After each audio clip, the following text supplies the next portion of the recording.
and of course in the state as well here. Right. But that whole issue, I'm afraid the way it is now, because it's really not clear and it's only in a developmental stage, this whole issue of being born one gender and then suddenly changing records, I don't think those lines of genealogy are going to be clear, and I think that you would want it to be. Sure. It's so an you interesting... have to think in terms of history, both past history and future history, to do this.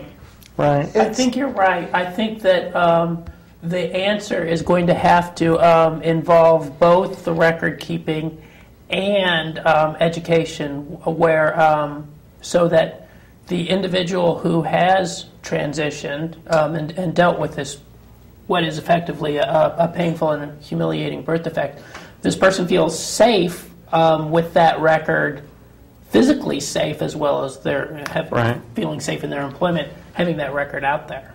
Right.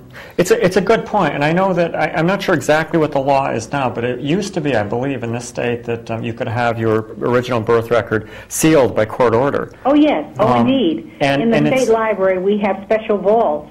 Right. And it is very, very difficult even today to really get access to those things.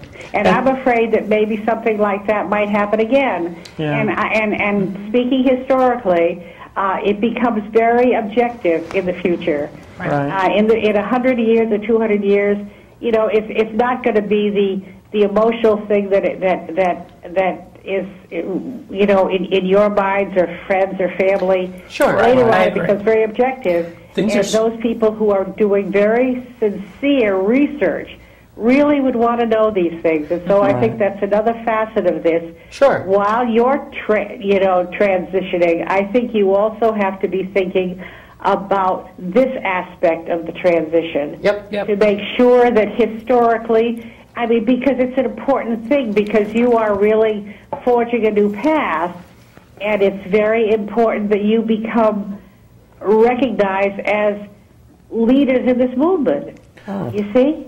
I think one fortunate thing is that as more people become aware of these kinds of conditions, they might look for the name change records more readily than they would have before.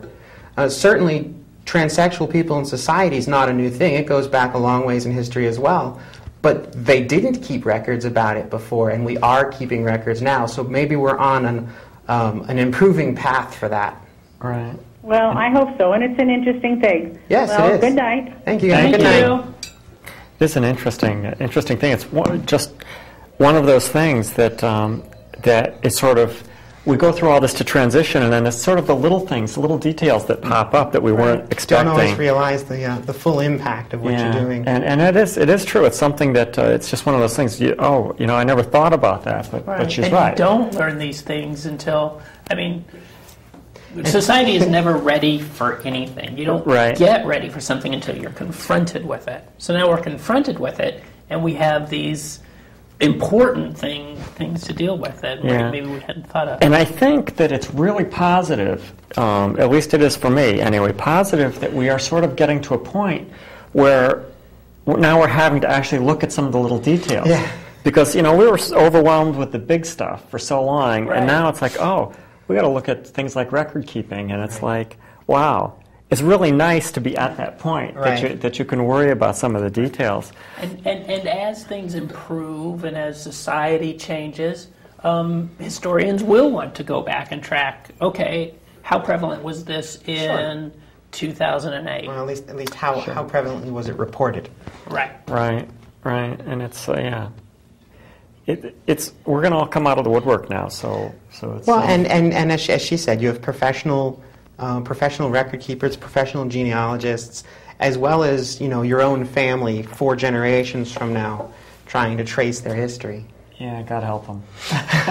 It's going to be interesting, and I'm sorry about that. It's nothing that we have done intentionally. We didn't want to mess with anybody's record keeping or mess with anybody's ability to track our genealogy, but hopefully we can. Get that sort of straightened out. Yeah.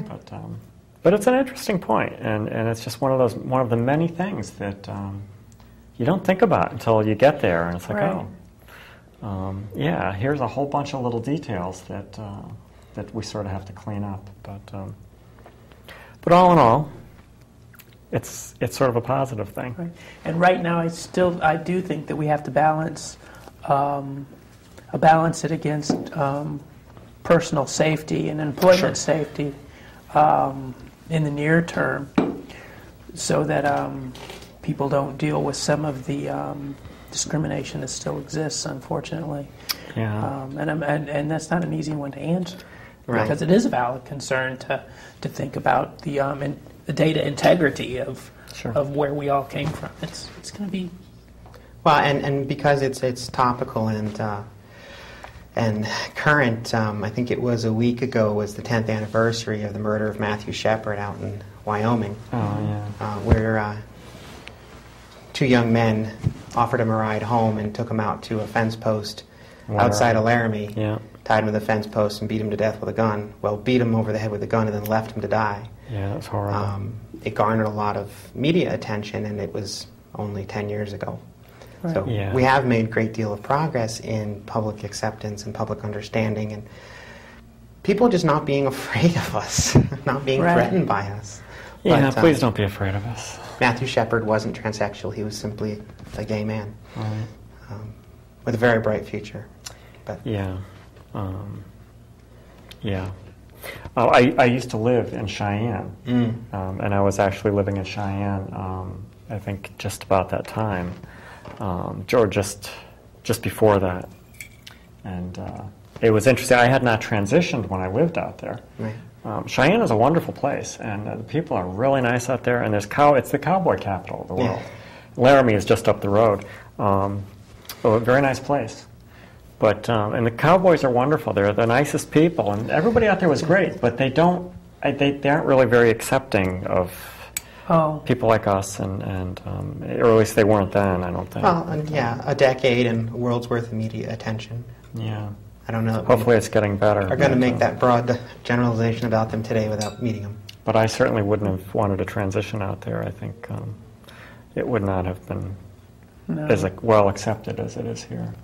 No, and even today we find that I think in order to transition, we generally uproot and go somewhere else if we're in a part of the country that may be still a little closed-minded. I myself grew up in the rural South and came out here specifically for the more liberal atmosphere towards that. Right. And Connecticut really is a wonderful state. Yeah, I like it more and more all the time. I'm very happy with our Supreme Court, so this is a good thing. It really is. But yeah, you grew up and you had some very bad experiences where you were. So. Right. I mean, the assumption was that, I was an effeminate child. The assumption was that I was gay, and that was clearly unacceptable. So I learned to be a good actor. You have to present as a conservative, very type A, hyper male individual, and you generally tend to get by. But I always knew that I had to get a great education, a great job, and the heck out of the South in some order. It's interesting, and you were in fact mistreated by clergy in the church. No, you were not. I thought you had some very bad experiences with the church. I had bad experiences in the church, but.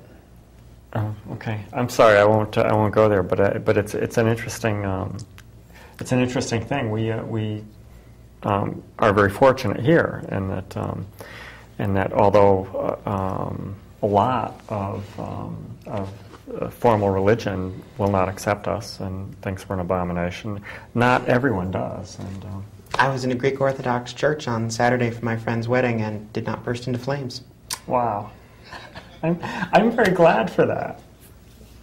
But yeah, so it's that's been something that has not I mean, I have not had bad experiences with the church, although I have not really been involved with the church. I'm I have a huge amount of faith and a relationship with God, but I don't really have a relationship with the church.